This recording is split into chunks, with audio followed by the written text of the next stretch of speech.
Hello family, welcome to Stories by Tochi. We bring you interesting folk tales. Please subscribe and drop a like for us. This generosity would go a long way for us. Also share to family and friends. And please turn on post notification to stay tuned for more. Thank you as you do so. Now let's get into the story. The day began with an unusual clarity that only Enugu skies could offer. The sun loomed proudly overhead, not a single cloud in sight. The kind of weather that makes people leave their windows open and children run out barefoot. Juliet was up early, her wrapper tied tightly across her chest, scrubbing her clothes with the precision of someone trying to rid more than just dirt. She had always been particular about her laundry days. There was something sacred about watching freshly washed clothes dance under the sun, like burdens lifted from her shoulders. Her small backyard, though modest, was her little sanctuary. Buckets lined up in order, pegs set in a reused ice cream tub, her soap sliced into neat rectangles. She moved with rhythm, bend, wash, rinse, wring, each motion a quiet ritual. Just beside her, the little transistor radio played a mellow highlife song. A gentle breeze whispered through the mango tree behind the house, and Juliet, tired but content, wiped her brow with the edge of her wrapper, casting a proud look at the lines now covered in her clean clothes, including her neatly rinsed undergarments. It was a beautiful day, too beautiful to be wasted. She was already imagining herself stepping out later with Linda, her closest friend, maybe to the new ice cream place by Ogwe Road they had been planning to visit. The thought of wearing her sky blue Ankara gown and a touch of lip gloss made her smile softly. Today felt right. She could feel it in her bones. Everything was just right. She had barely folded her last towel when Adiz, the landlord's daughter, stormed into the backyard with a basket spilling clothes like it had no bottom. Adiz was loud, brash, and carried herself with the entitlement of a politician's niece, which, perhaps, she was. Without a greeting or glance, she began flinging her family's wet clothes across every free line, some even overlapping Juliet's still-drying laundry. Juliet stood still, her hands dripping water, caught between annoyance and disbelief. This wasn't the first time Adiz had acted like the compound belonged to her father, even though it did. Still, it stung. There was a certain disrespect in the way she shoved everyone else's boundaries, like courtesy was beneath her. Juliet bit her tongue and wiped her hands on her wrapper. "You for at least wait make my own dry small now," she said quietly, careful not to spark a full-blown quarrel. But Adiz only hissed, not even sparing a glance. "A beg, I no get time today. We get party for evening. I no go dry cloth by midnight." And just like that, she turned her back, her earrings swinging as she marched off. Juliet inhaled deeply, resisting the urge to pull all her clothes off the line and retreat indoors. Instead, she walked over to her basin, poured the last of her rinse water on the ground, and sat on the small wooden stool in the corner. The joy she had felt earlier was already beginning to wear thin. But she refused to let a petty moment ruin the rest of her day. The sun blazed harder now, the kind of heat that cooked the zinc rooftops and pressed into your skin like punishment. Juliet went inside, took a warm shower, and changed into her soft cotton gown, the one with tiny orange flowers printed around the neckline. Her phone buzzed. It was Linda.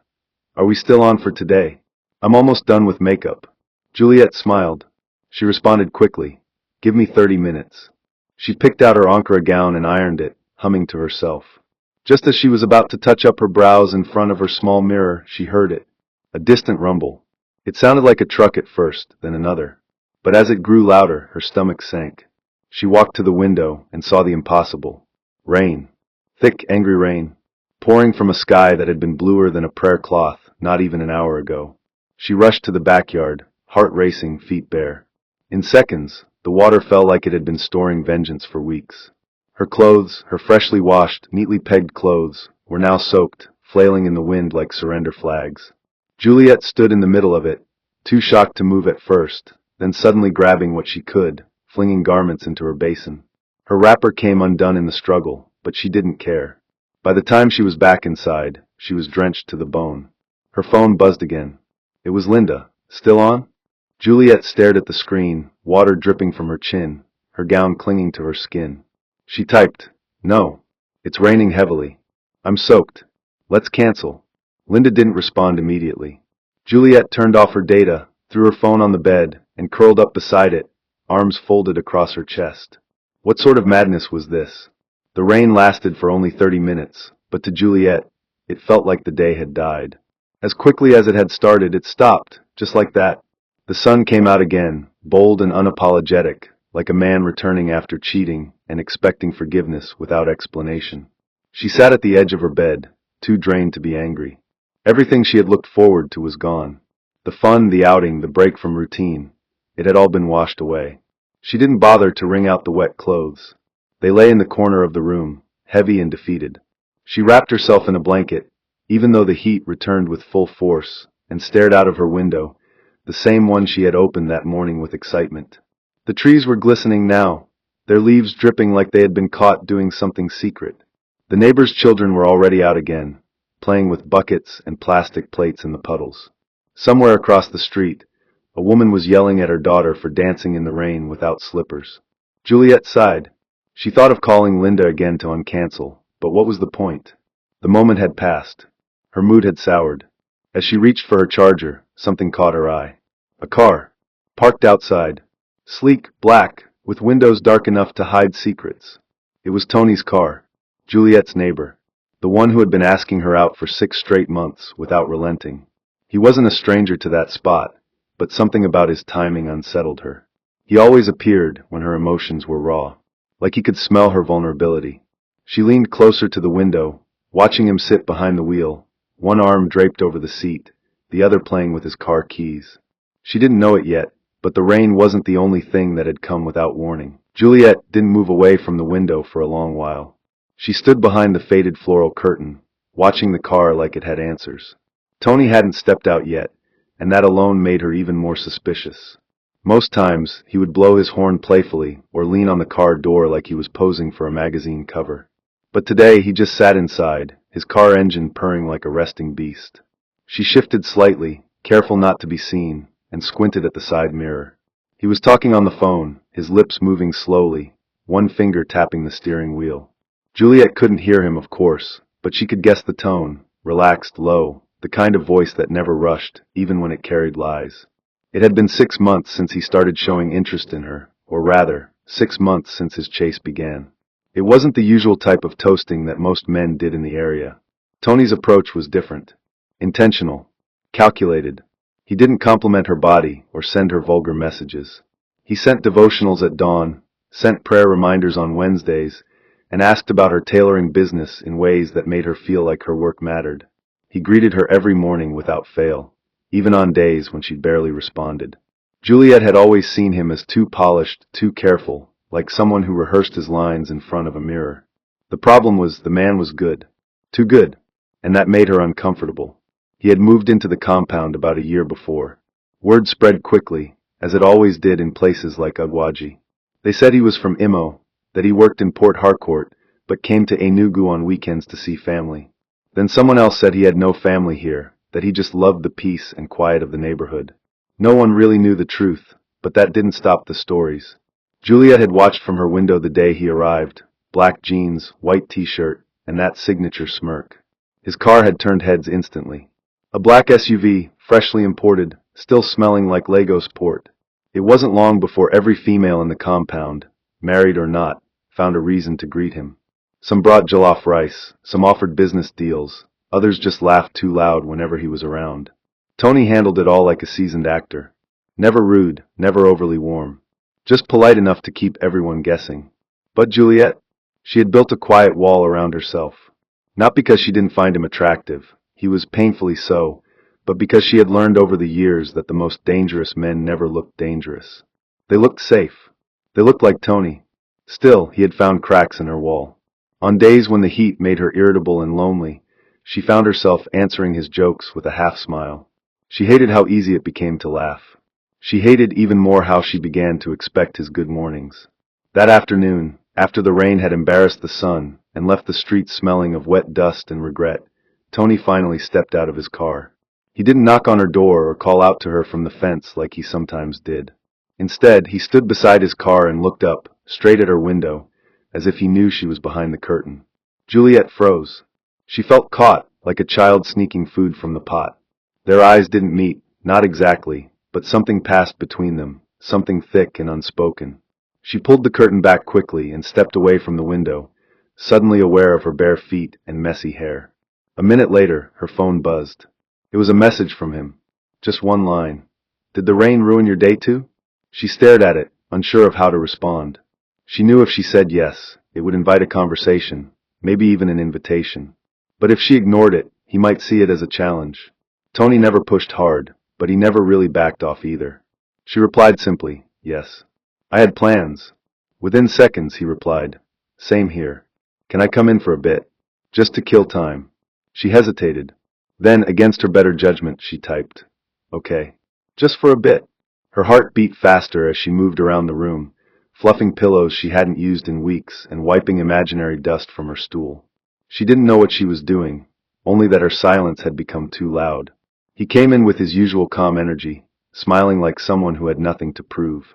He smelled like rain and expensive cologne, the kind that lingered long after the wearer was gone. Juliet offered him a seat and some water, avoiding his eyes as much as possible. They talked about random things, how unpredictable the weather had become, how the new tenants in flat 4 always quarreled, how the power supply had improved slightly since the new transformer was installed. Normal things. Safe things. But underneath the surface, there was tension, the kind that crept slowly and made everything feel too close. Tony leaned back in the chair, one leg crossed, eyes resting on her in that way he always did, like he was trying to memorize her. Juliet caught herself smiling too much, brushing her gown with nervous fingers. He asked her about her tailoring, about a gown he had seen her ironing once on her balcony. She told him it was for a client's wedding, and he said something about how lucky the bride was to have her. His words always came wrapped in praise, but never direct enough to catch. That was Tony's trick. He left space for imagination, for curiosity. Before long, he was standing near the bookshelf, casually flipping through her novels. He picked up a photo frame of her late mother, asked about her, listened with genuine interest, or so it seemed. Juliet felt the walls she had rebuilt crumbling again, brick by careful brick. When he left an hour later, she walked him to the door. He turned, looked at her, and said softly, "You're the kind of woman that makes men rethink their choices." And then he left. Juliet closed the door slowly, leaned against it, and let out a breath she didn't realize she'd been holding. Juliet had always been careful with her heart. Not because it had never been touched before, but because the few times it had, it left scars that never truly faded. But after that unexpected visit from Tony, something shifted, gently at first, like a curtain blowing slightly before a storm. She couldn't explain it, but his words, the way he looked at her photo frames, the way he spoke with a softness that seemed to see past her defenses, all left a lingering warmth in the corners of her chest. That night, she found herself lying awake longer than usual, staring at the ceiling and wondering if she had been wrong about him. Maybe Tony wasn't performing a well-rehearsed act. Maybe he was just different. There was no pressure in the way he spoke, no rush in his gestures. Everything he did carried patience, like someone who understood the value of waiting. The next morning, he sent her a short message. "I enjoyed our chat yesterday. You're easy to talk to." She smiled before she could stop herself. That day, she noticed how the neighborhood felt a little lighter, how her steps to the market felt less burdensome. She bought herself a small pack of chin-chin from the woman near the bus stop, something she hadn't done in months. On her way back, she saw Tony's car again, parked outside like a punctuation mark waiting at the end of her thoughts. And for the first time, she didn't look away. She waved. The days that followed became a pattern she didn't resist. Tony would stop by briefly in the evenings, just before the sky turned orange and the neighborhood began to settle. Sometimes he came with plantain chips, other times with bananas or fresh groundnuts. They would sit in her small living room, the fan rotating with a mind of its own, and talk about everything that had nothing to do with feelings. He never made her uncomfortable, never crossed boundaries. His presence became a habit, soft, steady, and familiar. Juliet found herself looking forward to his knock, to the sound of his voice filtering through the door. Linda noticed it too. One evening during their usual phone call, she asked, "You're glowing, oh. Hope it's not Mr. Tall, Dark, and Decent that's making you fall in love in secret." Juliet laughed, brushed it off with, "A beg, we're just talking." But even her voice betrayed her. There was a shyness that hadn't been there before. She didn't want to admit it, not even to herself, but Tony had started to occupy space in her mind, in ways she hadn't planned. He would remember small details, like how she liked her tea without sugar, or how she always rubbed her neck when she was stressed. Those things mattered to her. No one had paid attention to her like that in years. She began to wonder what it would feel like to be truly seen by someone like him. She told herself not to overthink it, but feelings have a way of blooming even in dry soil. It wasn't until 3 weeks later that Tony asked her directly. They had spent the evening talking about childhood memories, his mother's pepper soup that could cure a cold, and her father's love for storytelling by lantern light. It had rained again that evening, not as harsh as the first time, but steady enough to make the compound smell of wet earth. As they listened to the sound of raindrops tapping on the windows, Tony looked at her and said, "Juliet, I know I've been around you for months, maybe even too much, but I can't keep pretending I'm okay with just talking. I want more." Juliet froze. Her heart raced, not from fear, but from the weight of the moment. She looked at him, eyes steady, and asked, "More how?" He didn't flinch. "I want to be with you. Properly. Not just sitting here and waiting. I'm not interested in games or passing time. I want you to be mine." She didn't respond immediately. Instead, she stood and walked to the window, watching the rain fall on the banana leaves beside her neighbor's fence. For a long time, silence hung between them. Then slowly she turned, took a deep breath, and said, "Tony, I've been alone for a long time. I don't trust easily. I'm not trying to play hard to get. I'm not used to someone like you." He stood too, walked toward her, but didn't touch her. "Then let me help you get used to me," he said softly. And in that moment, Juliet made a decision she never thought she would. She nodded. Their relationship began not with fanfare, but with quiet agreement. There was no loud announcement to the neighbors, no flaunting of feelings, or showing off of new titles. It was just Juliet and Tony, slowly folding their lives into each other. The first few days felt strange, like walking into a room where the light switch had been moved. Juliet found herself second-guessing everything. How often to text him, whether to invite him for lunch, what parts of her day to share. But Tony made it easy. He never pressured her, never demanded more than she was ready to give. He would still come by in the evenings, but now he stayed a little longer, asked deeper questions, held her hand gently during conversations. He even started praying with her at night, something that moved her in ways she didn't expect. One Sunday after church, he brought her to his place for lunch. His apartment, which she had only seen from the outside, was neat, tastefully decorated, with a shelf of Christian books and framed Bible verses on the wall. Everything about the space echoed his public image, disciplined, polished, God-fearing. They ate together, watched a movie, and talked about the kind of home they would both love to build someday. When she left that day, Juliet felt something new. Not just happiness, but safety. She had never felt that with any man before. It was the kind of peace that made her question all the things she had feared. Maybe this was finally her turn. Maybe love had arrived, not with flowers or poems, but with consistency and patience. And just maybe, Tony was exactly who he claimed to be. Juliet woke up that Monday morning with a strange sense of stillness inside her, the kind that usually came after something had quietly shifted in the dark. It had been nearly 2 months since she started dating Tony, and in those 2 months, the rhythm of her life had changed in small, almost unnoticeable ways. She now had someone who checked on her every morning and called to say goodnight before bed. He'd walk her to the market on weekends and send her airtime whenever she casually mentioned that her line was low. He called her my own, in a way that sounded less like possession and more like promise. It was easy to get used to, this new kind of attention, this consistent care. Juliet, who had always prided herself on not needing anyone, found herself looking forward to hearing his voice, waiting for his messages, missing his presence on days he didn't stop by. But beneath the surface of her growing feelings, a faint murmur of unease began to rise. Nothing concrete, nothing she could place her finger on, just a quiet discomfort that stirred in moments when Tony's eyes lingered too long, or when he laughed too quickly at certain questions. She shook it off more than once, reminding herself that she had been alone too long to recognize what real affection looked like. But the human heart, no matter how hopeful, often senses what the mind refuses to admit. That morning, as she folded a new blouse she had sewn, Juliet paused and stared at the fabric. Something in her couldn't name the feeling, but it was there. A week later, the first real crack began to show, and like most betrayals, it didn't come loud or obvious. It came dressed in sweetness, wrapped in routine. Tony had come over that evening, just before dinner. Juliet had made yam porridge with smoked fish, the kind her mother used to make when she was still alive. They ate on the floor, as they often did when they wanted to feel less formal. After the meal, Tony leaned back against the wall and began talking about the other tenants in the compound. "You know this your neighbor, Madame Chin Chin?" he said with a grin. She has been knocking on my door since last week. I had to lie that I traveled. Juliet chuckled, not thinking much of it. Then he added, even one of the married women from Flat 3 has been sending me food, telling me to taste and tell her the truth. There was amusement in his voice, pride even, like someone who wanted to be praised for resisting temptation.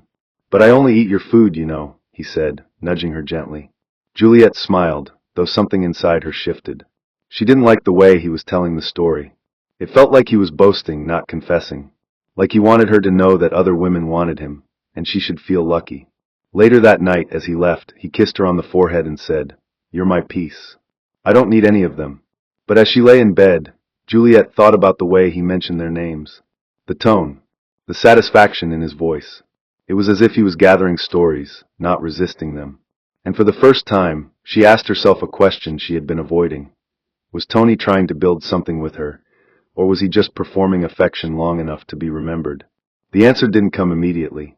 It came slowly, in tiny pieces, scattered across days that felt increasingly uncomfortable. Tony began to change in ways she couldn't explain to anyone. At first, he reduced how often he visited, claiming he was busy with work. Then came the missed calls, followed by short, dry replies to her messages. "Sorry, I was in a meeting. I'll call you back. I've just been tired." Juliet tried to be understanding. She told herself that people got overwhelmed sometimes, that real relationships required patience. But the warmth that once filled their conversations was now replaced with awkward silence. Even when he did show up, he didn't sit as long. He barely asked her how her day went. His phone was always turned face down on the table. One evening, as they sat quietly in her room, Juliet asked him, "Is everything okay?" He didn't look at her immediately. "Why?" he said, his voice unusually defensive. "Because you seem distant," she replied carefully. Tony sighed, long and tired, like someone burdened by questions he didn't want to answer. "I'm just going through a lot," he said. "You won't understand." He stood and walked out minutes later, leaving her with half a conversation and a room full of questions. She sat still, trying to make sense of the moment. Maybe it was just stress. Maybe it was something deeper. But either way, she knew the man who once leaned into her space like a safe place was now leaning away like she had become inconvenient. The final blow came on a Saturday morning, with the kind of cruelty that didn't yell, it whispered. Juliet had gone to Tony's flat, something she rarely did unless he invited her. She hadn't heard from him in 3 days, and concern had grown too loud to ignore. When she knocked, the door opened slowly, not by Tony, but by a woman in shorts and one of his t-shirts, her bra strap peeking from underneath. The woman looked surprised, then smirked slightly, stepping back as if expecting Juliet to enter and see what she came to see. Juliet didn't speak. Her mouth opened, but no words came out.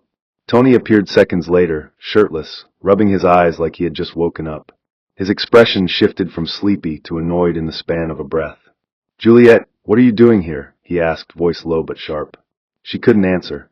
The silence between them was louder than any slap. After a long pause, he sighed and muttered, "This is awkward." Juliet turned without a word and walked away, her legs trembling beneath her. She didn't cry immediately. The tears didn't come until hours later, when she was alone in her room, holding the gown she had once ironed for their lunch date. That night, Tony sent her a message. "I think we rushed things. Let's just give each other space." But the real dagger came 3 days later when he sent another message. "To be honest, you were too easy. I thought you'd be different." Juliet stared at the screen, her hands cold. That sentence didn't just break her, it rewrote everything she thought was real. In that moment, she realized the truth. Tony had never loved her. He had studied her, disarmed her, and when she finally gave him her heart, he walked over it like a doormat. The walls she had torn down for him now stood taller than ever. And this time, she wasn't sure they'd ever come down again. Juliet didn't speak to anyone for days. The silence wrapped itself around her like a heavy shawl, one woven from betrayal, shame, and a sharp disbelief that refused to dull. Her phone stayed buried beneath a pile of wrappers on her bed, its screen blackened by her refusal to touch it, not even to check the time. The message Tony sent her remained etched into her memory, like a scar carved with fire. "To be honest, you were too easy. I thought you'd be different." Those words echoed even in her dreams, louder than any insult she'd ever heard in her life.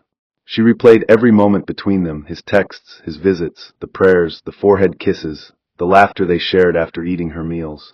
They all felt tainted now, like a movie she had watched believing it was real, only to learn it was just another act. She kept asking herself what she had done wrong. Was it wrong to open up? Was it wrong to trust someone who had shown no signs of cruelty until he had taken everything?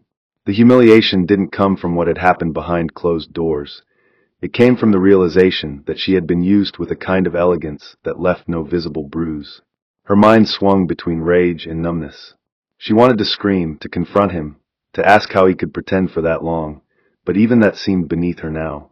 Juliet didn't know how to be angry at someone who had already reduced her to dust. Linda showed up on the fourth day, knocking repeatedly until Juliet finally opened the door, her eyes puffy and her lips cracked from dehydration. She hadn't cooked, hadn't swept, hadn't sewn a single thing. Her sewing machine sat like a silent judge in the corner of the room, half covered with dust and dried fabric scraps. Linda stepped in, took one look at her, and dropped the plastic bag she came with. "You haven't eaten," she said firmly, opening a flask filled with hot jollof rice and fried meat. Juliet didn't answer. Her mouth remained shut, her arms folded over her chest. Linda sat beside her, not trying to force conversation, just watching her, letting the silence breathe. Eventually Juliet whispered, "He said I was too easy." Her voice cracked halfway through the sentence. Linda turned to her slowly, eyes wide but calm, like someone hearing a prophecy they already suspected. "He said that after everything?" Juliet nodded, her tears starting again, quiet and steady. Linda exhaled, pulled Juliet's head onto her shoulder, and let her cry. They stayed that way for a long time. No advice, no rebuke, just presence. When Juliet finally spoke again, it was to ask the question that had been clawing at her. Why do men pretend like they want love when they're only hunting for weakness? Linda didn't answer immediately. Then she said, "Because pretending is easier than being honest. And weak people are the easiest to conquer when they're dressed as strong ones." The words stung, but they were true. That evening, after Linda left, Juliet ate her first full meal in 4 days. It tasted like salt and regret, but it also tasted like the beginning of something else, something broken but breathing. It wasn't strength that pulled Juliet back into herself, it was survival. After 2 weeks of walking around like a ghost trapped in a body, she stood in front of her mirror one morning and stared at her own reflection until her eyes stopped blinking. She looked older. Her face was dull, her skin pale, her eyes sunken. She touched her cheek, then her neck, then her stomach, and whispered, "This is still me." It wasn't a declaration. It was a reminder. She cleaned the room first. Not just a lazy sweep, but a deep cleaning, the kind her mother used to call chasing away sadness with broom and soap. She opened the windows, let the air in, aired out the bed sheets, and washed every piece of clothing she had neglected. Then she bathed slowly, scrubbing her skin like it owed her an apology. The sewing machine, once neglected and dusty, was brought back to life with oil and thread. She began stitching clothes again, not for clients, but for herself. Bright colors, bold designs, loud patterns, the kind that refused to be ignored. She didn't post any of them on her business page. They weren't for sale. They were war paint. Neighbors began to notice her again. Some whispered, others greeted with pitying smiles. Juliet ignored them all. She stopped waiting for Tony's car to leave the compound before stepping out. If they met on the staircase, she greeted him flatly, without emotion, her eyes dead to whatever charm he still thought he carried. She had no need for closure. Some things are better left unopened, like old wounds that never learned to scab properly. Tony's magic, she realized, had been in his timing, in the way he arrived when she was most vulnerable, in the way he spoke like a man carrying peace but planted chaos instead. But that magic had lost its power. Juliet began walking in the evenings, not for exercise, but to feel the earth under her feet, to remember that she was still here, still alive. On one of those walks, she passed by a salon and caught her reflection in the glass. She stepped back, looked at herself, and smiled, softly, sadly, but genuinely. It wasn't a smile of recovery, not yet. It was a smile of recognition. A smile that said, "You're not where you were." Linda remained close during those weeks, checking in, showing up, reminding Juliet that she was not alone. They laughed again, eventually. Not the full laughter that comes from joy, but the kind that follows after surviving something that should have broken you. One afternoon, Juliet sat by the window, the same one she had once hidden behind to watch Tony's car, and this time, she watched the rain instead. It fell gently, steadily, like an old friend returning. She didn't rush to bring in her laundry. She just sat and watched. The rain didn't anger her anymore. It no longer reminded her of that day. Now it was just water falling from the sky, nothing more, nothing less. And somehow, that meant everything. Juliet didn't need an audience to understand what healing looked like. It wasn't loud or dramatic. It didn't announce itself with new hairstyles or grand declarations on social media. Healing crept in like early morning harmattan, soft, dry, unnoticed until your lips stopped cracking and the chill on your skin felt almost pleasant. She woke up one Saturday morning, stretched without feeling the weight of memory pressing against her ribs, and realized she hadn't thought of Tony in 2 days. Not with anger, not with longing, just silence. Pure, unbothered silence. She cleaned her room like it was a ritual, and arranged her fabrics by color instead of size, something she had always wanted to do, but never had the energy for. Her hands no longer shook when she sewed. Her mind no longer wandered in the middle of cutting a pattern. It wasn't that she forgot what had happened. No. She remembered every detail, every word, every moment that carved a scar. But the memory had lost its bite. It had become part of the background, a faded photo on the wall you no longer stare at, but refuse to take down. The most surprising part was how normal everything felt. She made breakfast. She fed the cats that didn't belong to her, but came to her doorstep anyway. She greeted her neighbors without forcing a smile. And for the first time in months, she sat outside without thinking anyone owed her an apology. The compound had changed too, though not in obvious ways. The married woman from Flat 3 no longer lingered around Tony's apartment like she used to. The two young sisters who once giggled and twirled their hair whenever Tony drove and had found new things to obsess over, like the corporal that jogged shirtless every morning. Tony himself had grown quieter. His usual swagger seemed muted now, like a man who realized his performance had run its course and the audience had stopped clapping. He still drove his sleek car, still dressed like a catalog model, but the shine no longer dazzled. He occasionally nodded at Juliet when they crossed paths in the compound, but she never gave him more than a polite, indifferent glance. Whatever fire once existed between them had burned itself out, leaving behind nothing but cold ash. Juliet knew he had tried to start something with another tenant, but it fizzled out quickly. People had begun to whisper. They no longer saw him as the prized bachelor of Agwaji. Now he was just Tony, the man who dated around too much and left too many questions unanswered. Juliet didn't find satisfaction in his decline. She didn't need him to crumble for her to rise. Her growth wasn't revenge, it was rebirth. A quiet, unshakable kind. The kind that doesn't clap back. The kind that walks away and never looks back. Juliet's business picked up with such intensity that it surprised even her. Clients she hadn't heard from in years began calling. Orders poured in, not just from within Enugu, but from Nsukka, Awka, and even as far as Abuja. Word had spread about her attention to detail, about the way her clothes hugged the body with grace and not desperation. She had become a name people dropped in conversations at wedding rehearsals and naming ceremonies. But the real victory wasn't the income, it was the return of her laughter.